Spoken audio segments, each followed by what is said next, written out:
insya Allah pada kesempatan kali ini saya akan sedikit sharing mengenai apa yang saya pahami dari materi EQ atau Emotional Question dalam perspektif Islam. Baik.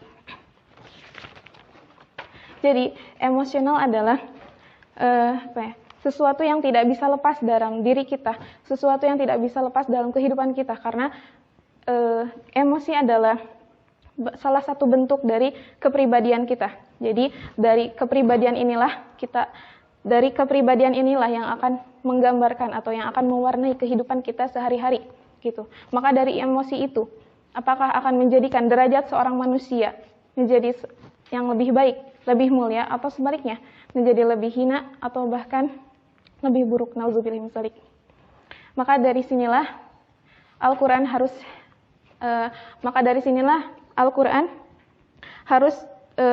ikut berperan sebagai pemberi solusi untuk kita semua selaku manusia agar terhindar dari emosi yang buruk dan terkumpul pada kita emosi-emosi yang baik gitu.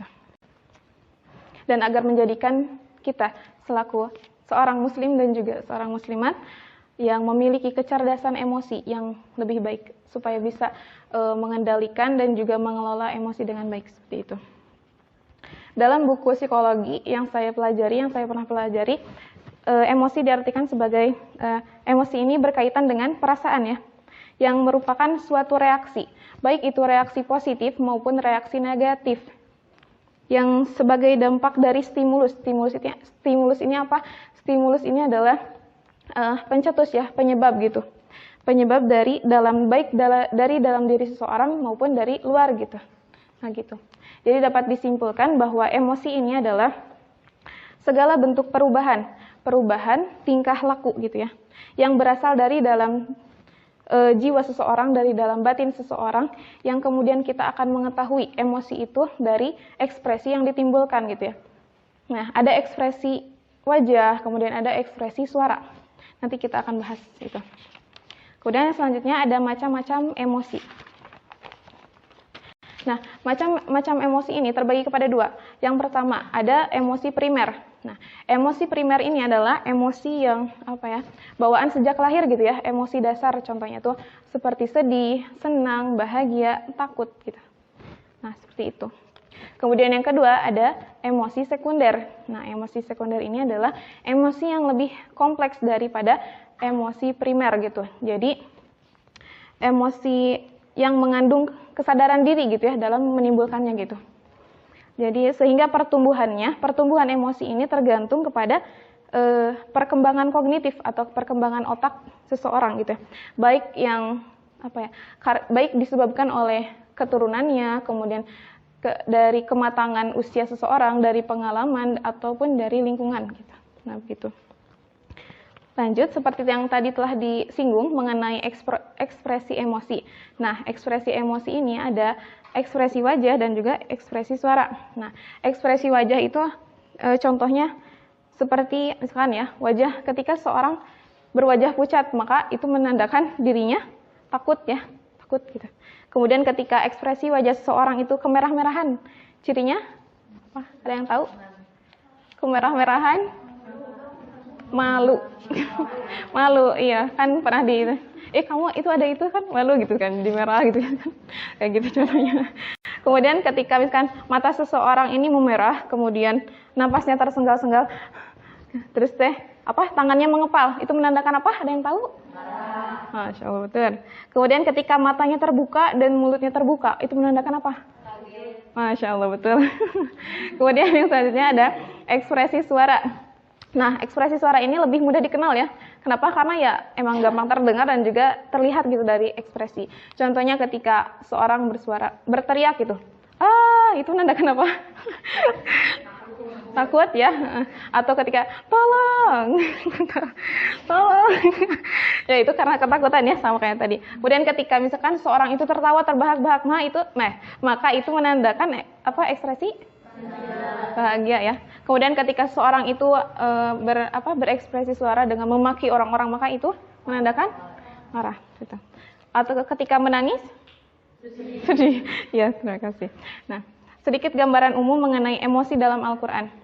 Memang dalam Al-Quran tidak begitu dijelaskan secara spesifik mengenai emosi, namun banyak sekali ayat-ayat Al-Quran yang berbicara tentang emosi manusia, emosi yang berkaitan dengan peristiwa kehidupan manusia. Contohnya, seperti ada dalam surat An-Nahl ayat 58. Saya bacakan artinya saja ya. Apabila diberi kabar kelahiran anak perempuan, maka wajah mereka menjadi hitam, merah padam, dan dia sangat marah. Nah, berarti marah ini ya memang sudah ada dalam diri manusia gitu. Allah sudah menjelaskannya gitu.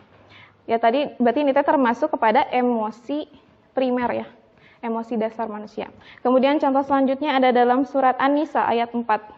Maka makanlah dengan senang hati. Kemudian ada lagi dalam surat Ali Imran ayat 139. Janganlah lemah, janganlah sedih wahai orang-orang yang beriman. Jadi jangan lemah, jangan sedih. Tapi itu emang sudah ada dasarnya gitu dalam diri manusia. Kemudian dalam surat Al-Baqarah ayat 112 yang terakhir, tidak ada rasa takut pada mereka dan mereka tidak bersedih hati. Berarti rasa takut dan sedih hati memang sudah lazim ya. Seperti itu, ada dalam diri manusia. Kemudian mengenai manajemen emosi. Nah, manajemen emosi ini terdiri dari dua kata, ada manajemen dan juga emosi. Apa itu manajemen? Manajemen ini adalah pengaturan atau pengelolaan. Kemudian emosi ini adalah mengatasi dan mengendalikan, ya, dan memahami gitu.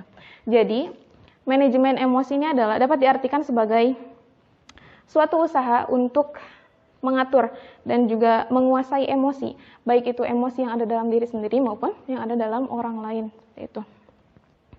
Nah, model Allah SWT telah memberikan tips ya supaya kita bisa mengendalikan emosi. Yang pertama itu dengan zikrullah.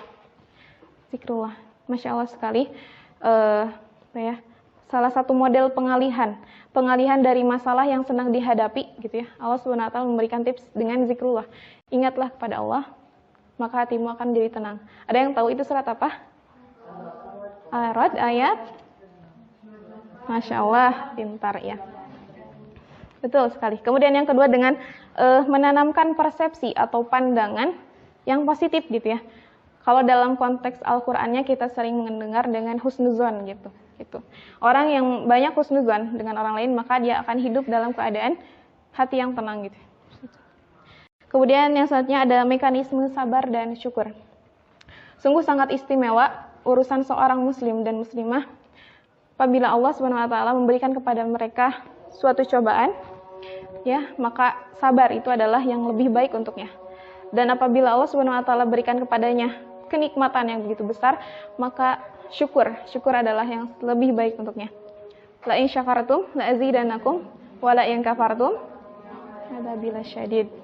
Itu dalam surat Ibrahim ayat 7. Insyaallah betul. Masa enggak tergiur gitu ya? La in syakartum la azidannakum. Jika kamu gitu bersyukur kepada kami, maka kami akan tambah nikmat gitu. Kenapa gitu? Nggak tergiur gitu, ya udah mendingan ya bersyukur gitu ya. Tuh, jadi Sunda. Kemudian yang selanjutnya ada pemberian maaf. Nah, orang yang mudah dalam memaafkan seseorang, maka dia akan hidup dalam keadaan mental yang sehat, penuh dengan cinta kasih dan juga aktualisasi yang baik ya, seperti itu. Kemudian yang selanjutnya ada regresi. Kalau regresi ini kan diambil dari psikologi ya, artinya itu mundur. Tapi kalau dalam konteks Al-Quran, maka artinya tobat, yaitu kembali dari maksiat menuju kesucian manusia. Itu, hijrah gitu ya. Kemudian yang terakhir ada penguat. Jadi kuat tidaknya seseorang bergantung kepada siapa dia bersandar gitu. Qul huwallahu ahad, Allahus samad. Allah adalah tempat bergantung. Maka gantungkanlah diri kita dan urusan kita kepada Allah.